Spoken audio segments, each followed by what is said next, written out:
I am going to be both the organizer and the first speaker. I'll be the warm-up act for the next two talks. In the first session, the before lunch session, we'll have the actual I-Core participants, who are me and David and Michael. And in the after lunch session, we'll have sort of invited talks. So let me introduce myself. I'm Rotem Oshman from Tel Aviv University. I've been a beneficiary of the I-Core Center, which has actually helped me a lot to get started and to find my first students, so I'm very appreciative for that. And my talk is going to be more on the theoretical side, and the next two speakers will make up for that. Okay, so what I'm going to talk about today is a trade-off between the total communication and the amount of interaction required to solve a problem called welfare maximization. And before I actually introduce this problem, let me tell you a little bit about the world in which this kind of question lives. So the general setup is multi-party communication complexity. We have a bunch of players who have private inputs, and what they want to do is do something with their private inputs. Maybe there's a function that they want to compute, or maybe they're trying to do something else. Maybe there's a search problem, which is actually what we're going to see today.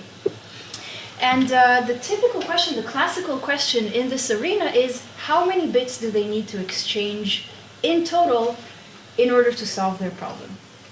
But actually, in many distributed and large-scale systems, this is not really the right question to ask, because a typical system will really have a huge bandwidth. So you are able to send a very large number of bits, and a problem that looks hard in the sense that you need a lot of bits to solve it might not actually take you a long time, because maybe you have the ability to send this large number of bits very quickly. So a new kind of question that's been emerging in this world is, how many rounds of interaction are needed? And more specifically, what is the trade-off? If I ask you to solve the problem using a very small number of interaction rounds, is that going to increase the communication to such a degree that maybe you don't have that much bandwidth? Okay, so a typical problem that shows that these two measures are really not the same is, what if you're trying to develop a BFS tree? BFS tree actually does not take a lot of communication. All you need to do is explore the new edges going from the nodes you already have so far, so this actually is pretty cheap. But it's a very inherently sequential task you have to do the first layer, and only then you can do the second layer, and then you have to go on to the third layer and so on. So this is a sequential kind of problem, and what we're trying to do is sort of prove that other problems are also inherently sequential in this kind of way. Okay, so let me actually introduce the problem. The full name is... So talk to the microphone. Oh. It's for the camera. Okay, I'm going to try talking to the microphone, but this probably won't last very long. Especially since... Yeah, okay, this is going to work better. Okay, so the setup for welfare maximization is actually, it comes from the world of mechanism design. We have n items that we would like to allocate, and we have k buyers, and each buyer has a set of items that it's interested in. So these are the items that it wants to get, the other items it's not happy if it gets them. And our goal is to find a maximum size matching between the buyers and the items. And notice that this is a matching. So the buyers are not interested in getting more than one item. So here's a typical scenario where this could come up. Let's say you are doing a mechir lemishtaken, you're building a housing. This is relevant to my situation in life right now.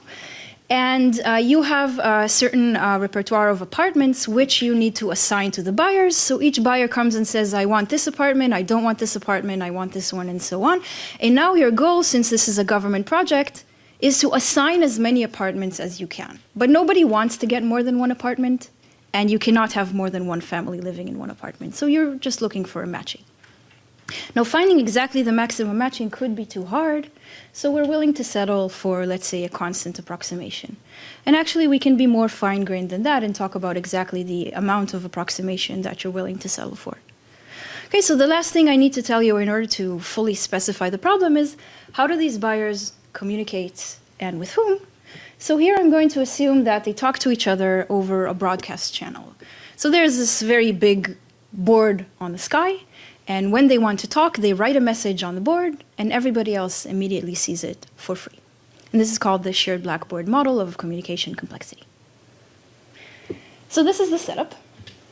What do we know about the problem? So any sort of problem you can immediately solve as follows. Just send your entire input to everybody. And then agree on some algorithm that takes all this input and produces the output locally. From that, you can always do this, but it's very expensive.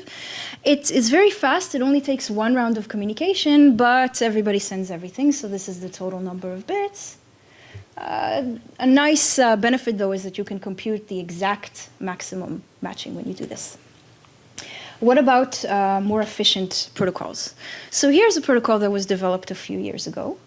You can find a constant approximation to the maximum matching using a number R of rounds, which is a parameter here, so you get to choose it. Every player is just going to send log n bits per round. And the approximation that you get is this. Okay, so if you want to take this down to a constant, the number of rounds that you're going to need is just logarithmic, which is not too bad on one hand. But on the other hand, if you have a lot of items, this is a non-trivial amount of interaction. So think of like 1,000 items, and you're sitting in front of eBay, and eBay is asking you, okay, tell me something about this auction. And then it comes back to you for the next round, tell me something else about this auction. And you have to participate 10 times. Okay, I don't know about you, but I would at that point probably give up and go to Amazon. So this is the best algorithm that is known. And what do we know in terms of lower bounds, how inherent this is? So in the original paper where they gave the algorithm, they also gave a lower bound for just one round, showing that if you only get to send something once and then you need to produce the output, then actually you can't do very well. Assuming that you're not sending everything, you can only get an approximation that is roughly root n, so very far from a constant. Okay, and this is what they were able to prove in that paper. And this was generalized in a later paper to a lower bound for any number R of rounds, but it wasn't tight with the algorithm. So they were able to prove that if I give you R rounds of interaction, this is the quality of approximation that you can get, n to the 1 over 5 to the R. Okay, compare that to the n to the 1 over roughly R that the algorithm gets you. And this shows that if you want to take it down to a constant, you're going to need log n rounds.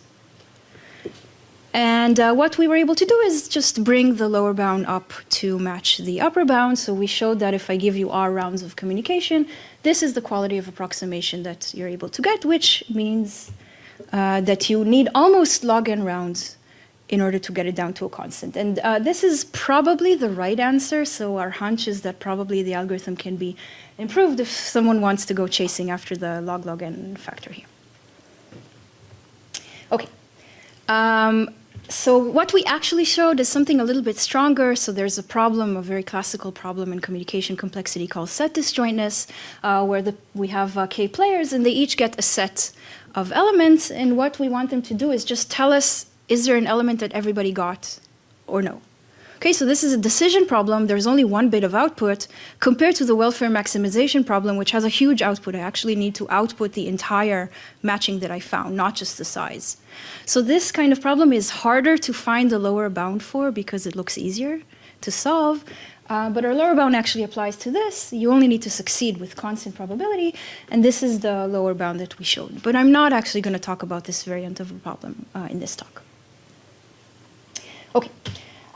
So I'll give you a rough overview of the lower bound here. Let me warn you in advance that 90% of what I'm going to say will be lies, but I'm hoping to give you the intuition of roughly how this works. So let me first change the problem. I'm going to drop the requirement that every buyer only wants to take a single item. I'll let them be assigned more than one item. This is a simpler problem, and it will be easier to talk about. It turns out that this is not really essential. So once you understand this problem, you also understand the welfare maximization problem. So more formally in this problem, you still have k buyers, and each one still tells you which items it's interested in. Your goal now is to output for each item either some player who wants that item, okay, and this is assigning the item to that player, Or if there is no such player, then just tell me nobody wants that item. Okay, so this is the assignment problem. And again, this is exactly like welfare maximization, except that welfare maximization would require that for each player I only assigned one item. And here I'm allowed to take one player and just give them a bunch of items. And you only need to succeed, let's say, with constant probability for each item. So just succeed on a constant fraction of the items. Maybe some of them you get wrong. Maybe some of them you assign to a player who didn't want them. Or maybe some of them you told me that nobody wants them when actually somebody does want them. Okay, so in these cases you fail. And what we were able to show is that for this problem, this is the number of bits that you need when you only have R rounds of interaction. Okay, so if you take R to be 1 here, you recover the trivial solution of sending everything. If you take R to be log n, then you go down to nearly linear. And in general, if you take the number of buyers to be the same as the number of players, then we get that this is the amount of communication that you need per player. And this can be a lot, okay? For constant R, for example, it's a polynomial dependence on the size of the input. Okay, so before we can actually think about the lower bound, unfortunately, we have to think about upper bounds. So what do upper bounds look like for this kind of problem? Here's an extremely simple one, which does really well on communication and really poorly on the number of rounds. So let me keep track of the items that I've already assigned in this set A. And I'm just going to go through the players one by one. Each player will tell me, these are the items that I want, which have not already been assigned. Okay, and then these players are now, items are now assigned to this player, and I remove them from the unassigned items, and we go like this. At the end of the protocol, I've assigned all the items that somebody wanted, and everything that remains, I just say nobody wants that. Okay, very simple. Very efficient in terms of communication because each item is only written at most once. So that's log n bits per item. Okay, but how many rounds did I need? I had to go through the players, and it was important that I go through them one after the other because I needed each player to look at the players before it and say, oh, these items were already assigned. I shouldn't write them on the board again. That was important in order to get this good communication complexity.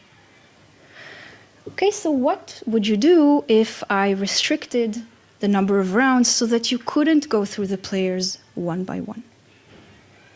Well, the solution will seem very familiar to anyone who's ever seen a backoff protocol, for example. So again, I'll keep track of the items that have already been assigned.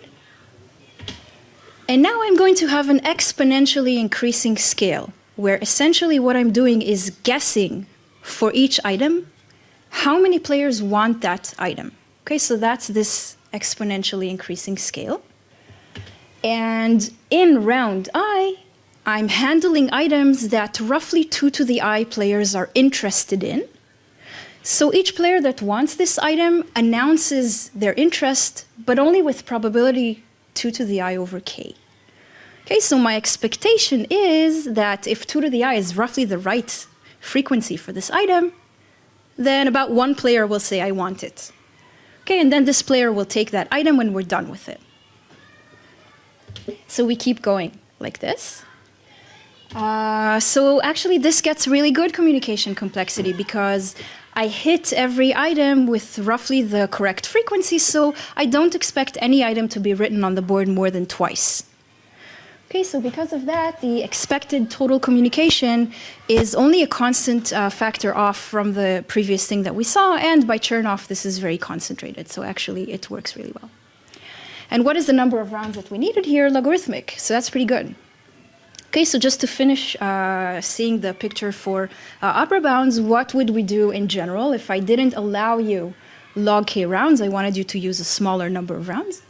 So let's say I give you some parameter r, and this is the number of rounds that you're allowed. Well, you can still use the same idea, but the exponential scale now, you might not be able to afford to take it base 2.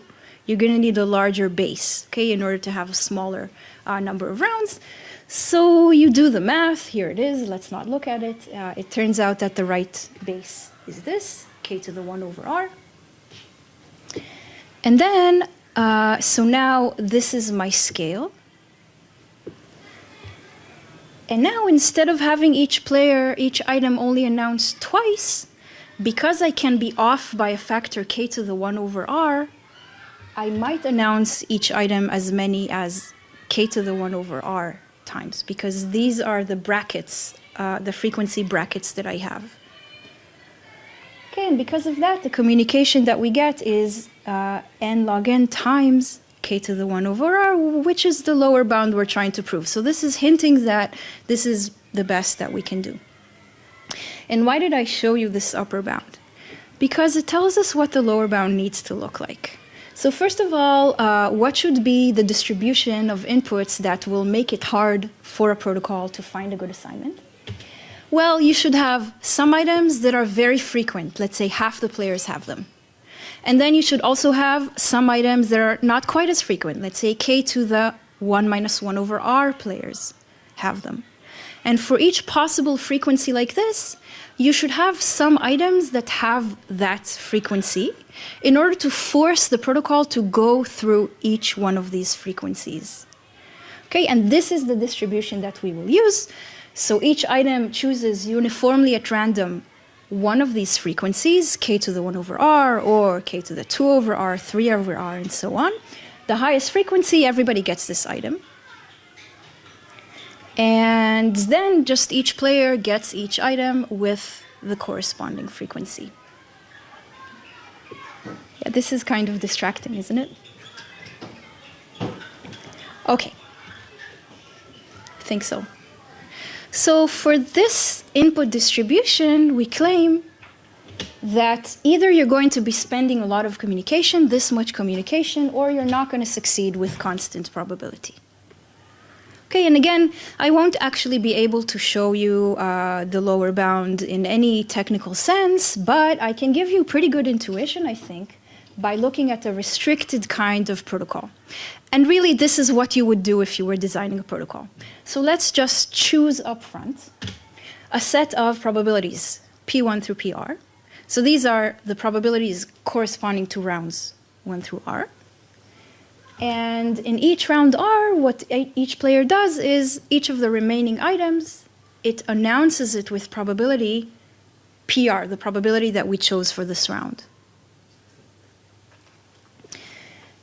And then all the players that somebody wanted, we just assigned them to somebody arbitrarily, let's say the smallest index player that wanted them, and we move on to the next round.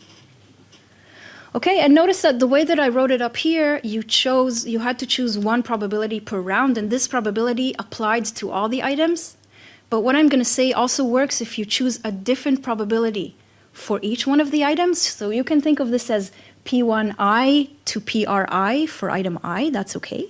And you can also modify them adaptably. It's okay if you look at what happened in the previous round and only then you choose this probability. That's also going to be fine. Okay, so how should you choose these probabilities? Well, you want them to be as large as possible because then you finish quickly because you're announcing items more proactively, so you'll get them assigned and you'll finish.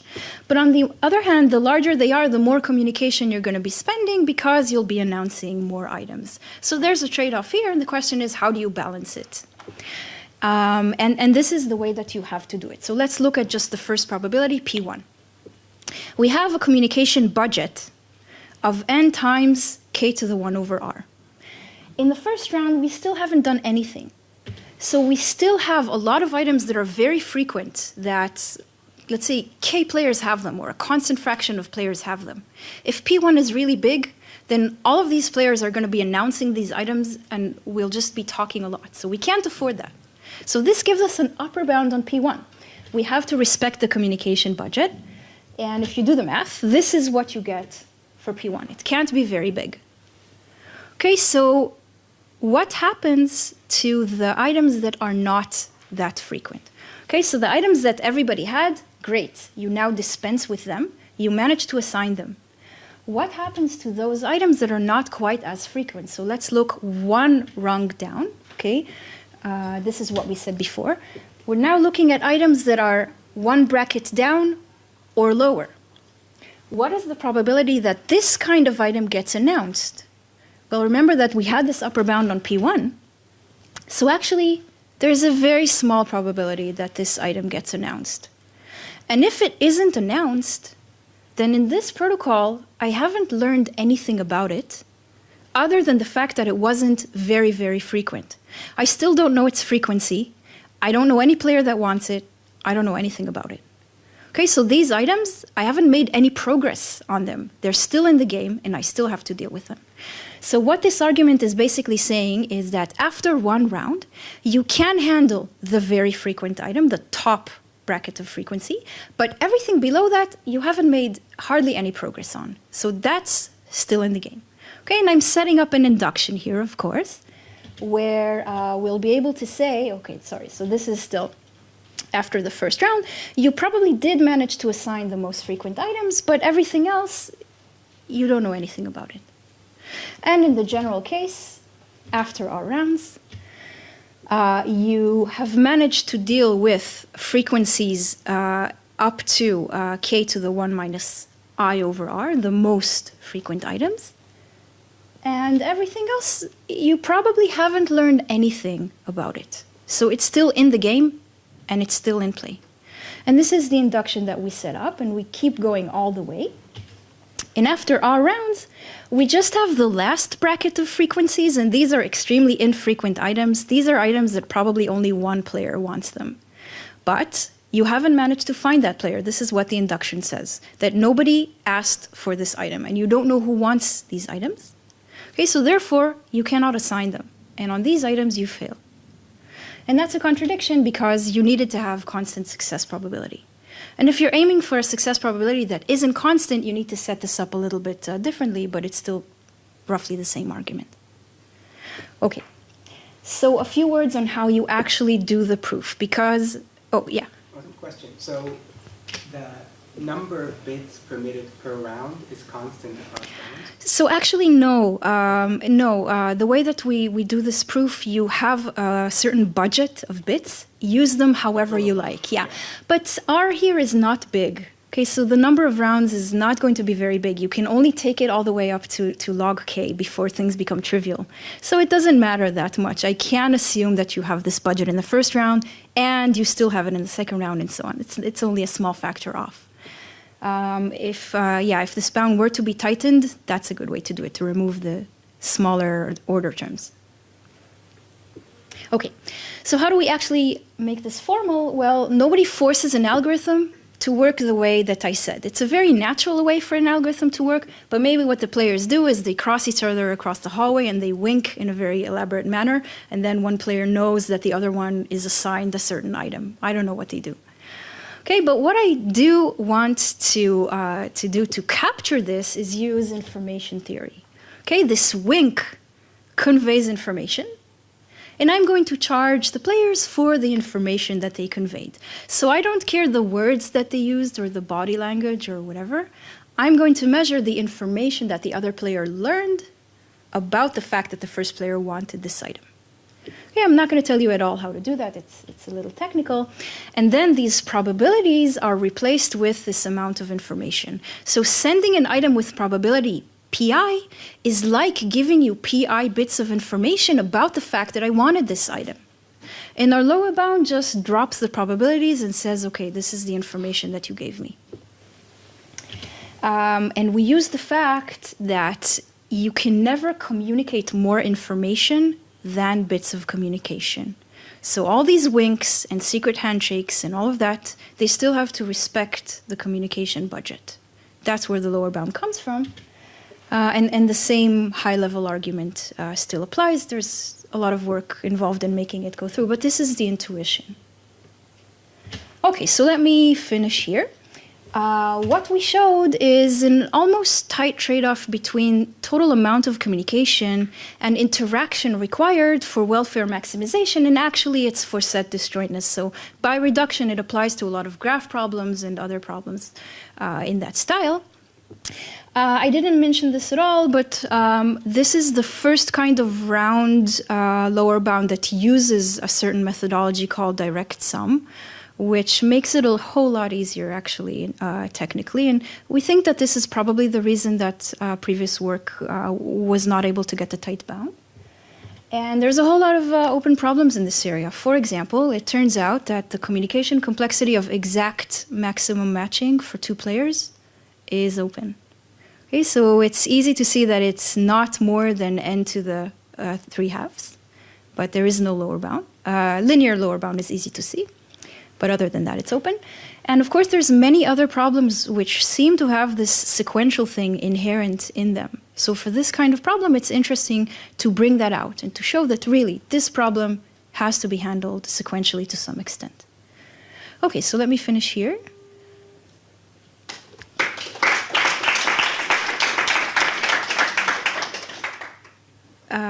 I think I raised his hand first.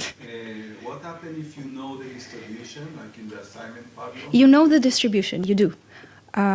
It's not the worst.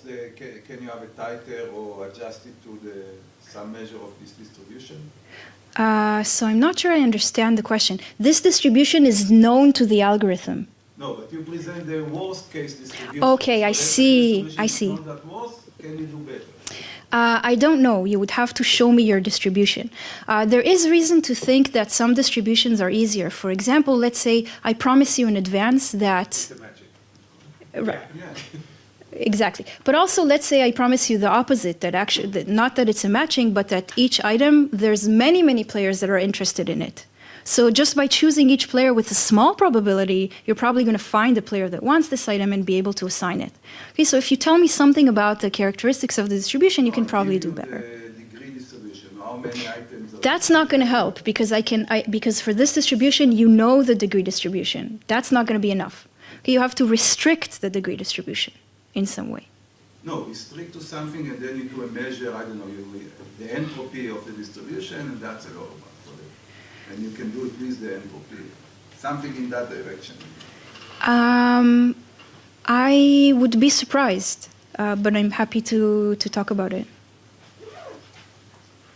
Does the argument extend to non-constant approximation? Yes, you have to go into the proof and sort of pull it out of there, but yes, it does. Do you know how? Yes. Quantitatively? Yes, it is almost tight. We never worked out the actual constant, but it's n to the 1 over order of r. Okay, and the way that this comes out in the proof is our proof really... What's the approximation factor? That is the approximation factor. Uh-huh. Okay, so and this is tight with the upper bound up to this order of r in the exponent, which for them is just r plus 1. Okay, and the way that this comes out in the proof is just your success probability. It goes lower and lower, and this tells you how many items you can assign, because if each item is assigned with probability 1/3, then you expect to assign only 1/3 of the items. Okay, let's take other questions offline if there are any, and move on to our next speaker.